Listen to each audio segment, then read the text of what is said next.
पळसाचं झाड आहे, याचा उपयोग काय ते सांगा बरं. या पळसाचा का? हा, या पळसाचे लय उपयोग आहेत. कसे काय ते? आता पूर्वीच्या काळी पहिले पहा तुम्हाला याच्या मुळापासून सांगतो. याचं मूळ आहे ना, याच्या मुळाचा खूप पहिले वापर केला जायचा. म्हणजे शेतकऱ्याला जे कोठे बांधायचे का नाही पहिले, ते कोठे बांधण्यासाठी जे बंध राहायचे तर ते बंध याच्या मुळापासून केले जायचे. जनावराला जे मुचके राहायचे मुळ असतात या मुळापासून बरेच उपयोग होते. पहिले बरेच फायदे होते. आजकाल आता या सगळ्या आधुनिक गोष्टी निघल्या त्याच्यामुळं या गोष्टीकडे विसर पडत चाललाय.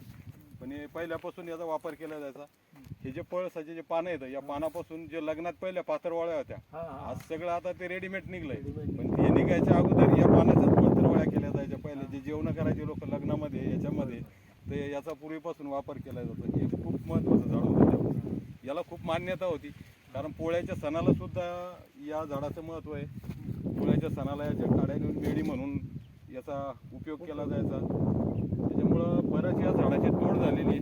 पण मला तरी या व्हिडिओच्या माध्यमातून एक संदेश देऊ इच्छितो की भावांनो, हे झाडं तोडू नका. आपल्या या प्रथेपायी या श्रद्धेपायी या झाडाचं नुकसान होतं, तोड व्हायला लागली आहे. त्याच्यामुळं या झाडाची कत्तल करू नये असं मला तरी वाटतंय. याचे काही मिस्त्री औषधी उपयोग पण आहेत. तर याला आता बघा वरी फळं आलेले आहेत. याला फुलं येतात ना, फुलं, तर ते फुलाचे मूत्राचे रोग आहेत, आपल्या लघवीचे रोग येतात. ज्याला कोणाला लघवी कुंथून होते, लघवी साफ होत नाही, पोट साफ होत नाही, लघवी व्यवस्थित होत नाही, कोणाला मूतकडे होतात, त्याच्यावर पण याची जी फुलं असतात याचा फुलांचा काढा जर घेतला का नाही आपण, 1 तोळाभर फुलं घ्यायचे, 10 ग्रॅम 5 ते 10 ग्रॅम फुलं घ्यायची आणि याचा काढा करायचा. ओले जर असले तर ठेसून घेतलं तरी चालतंय. पण जर वाळलेले फुलं असतील आपल्याकडे तर 10 ग्रॅम फुलं जरी घेतले आणि 10 ग्रॅम फुलाचा आपण काढा करून घेतला ना याचा, तर यानं पोटाचे जे लघवीचे आजार येतात हे लघवीचे आजार पण कमी होतात यानं. म्हणजे लस कुठून लघवी साफ होते. किडनीमध्ये जे काही गाळ साचलेला असतो तो गाळ निघून जातो. पोटातली लघवी एकदम साफ होते ना. लघवीच्या कुठल्याही आजारावर याच्या फुलांचा एकदम चांगला वापर केला जायचा पाहिजे आयुर्वेदिकमध्ये. आणि याचा दुसरी गोष्ट म्हणजे आता आपण याला हे जे पापड्या दिसतात बघा, हे फळं येतं याची शेंगा म्हणून. आता फळं येतं याच्यामध्ये अशी बी निघते एक छोटी.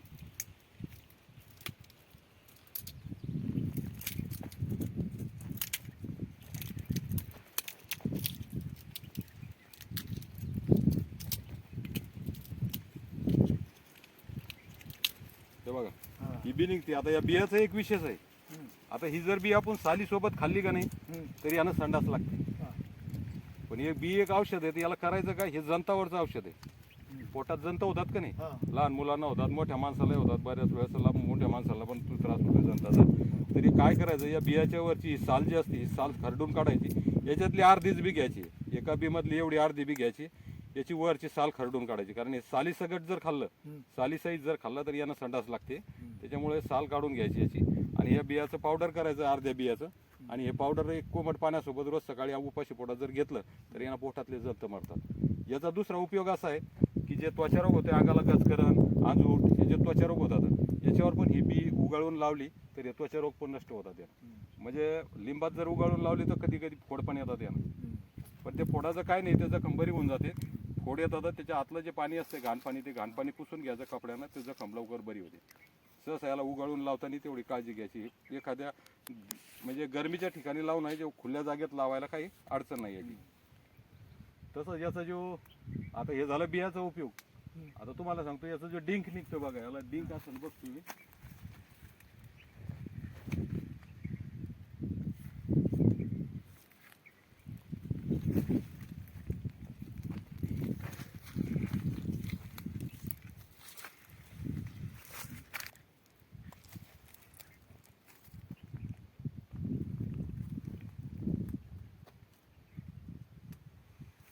याला चिरा मारल्या ना तर याच्यातून डिग निघतो बघा, असा लाल रंगाचा डिग निघतोय. ही जी डिग आहे, हा डिग पण एक औषध आहे. आता याची जी क्रिया आहे ना ही डायरेक्ट आमाशयावर होती माणसाच्या. त्याच्यामुळे याला खूप महत्व आहे या डिगाला. हे जास्त घ्यायचं ना, एक चिमूटभर जरी घेतला ना, एवढा 1-2 बोटाच्या चिमटीत बसेल एवढा जरी डिग आपण कोमट पाण्यासोबत घेतला तर यानं संडास झोंब येते पोटाला, ही झोंब येणार आहे याच्यामुळे थांबून जातं.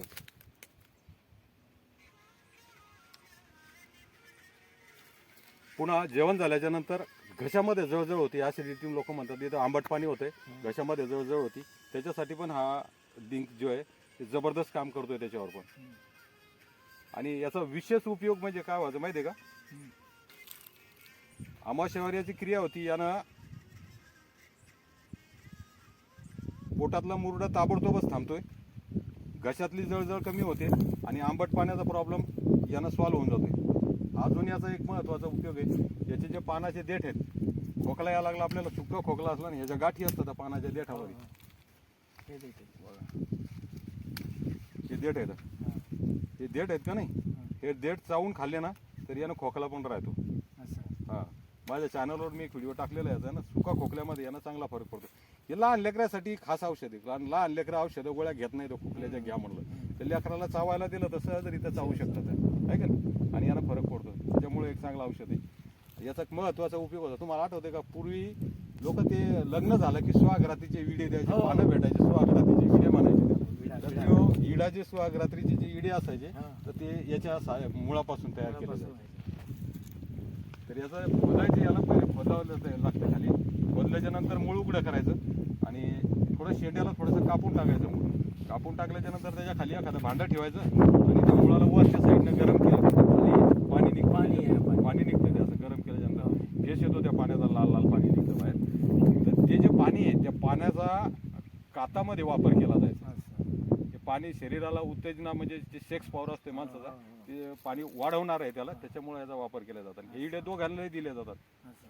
दोघांनी जे पार्टनर दोघांनी हे विड्या खावा, त्याच्यामुळे याचे विड्याचा वापर केला जायचा. या पानाच्या मुळाचा वापर त्या विड्याला लावल्या जायचा आणि मग ते पानं सुहागरात्रीचा विडा म्हणून खायला दिले जायचे. असे जे बरेच उपयोग लोकांनी पूर्वीपासून घेतले. तर महत्वाचं जबरदस्त औषध आहे.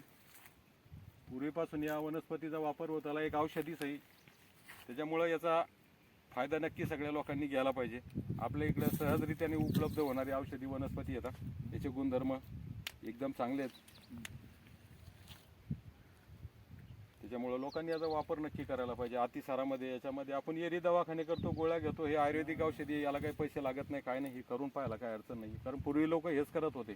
दवाखाने वगैरे तर आताही निघले सगळे. याच्या अगोदर तर हेच लोक होते. आपल्या जुन्या लोकांनी याचाच, पूर्वजांना आपल्या याचाच वापर केलाय आणि आपले दुःख निवारण्याचा प्रयत्न केलाय. पळसाच्या झाडाचा उपयोग केला. पळसाच्या झाडाचा असं जबरदस्त औषध आहे. थँक्यू दादा, तुम्ही माहिती सांगितल्याबद्दल. धन्यवाद. चला मित्र, तुम्हाला कशी काय वाटली माहिती कमेंटमध्ये नक्की सांगा आणि व्हिडिओ आवडला तर एक लाईक करा. चॅनलवर नवीन असाल तर सबस्क्राईब करा. भेटूया अशाच एका नवीन औषधी वनस्पतीचं पुढच्या व्हिडिओमध्ये आणि व्हिडिओ जास्तीत जास्त शेअर करा भावांनो.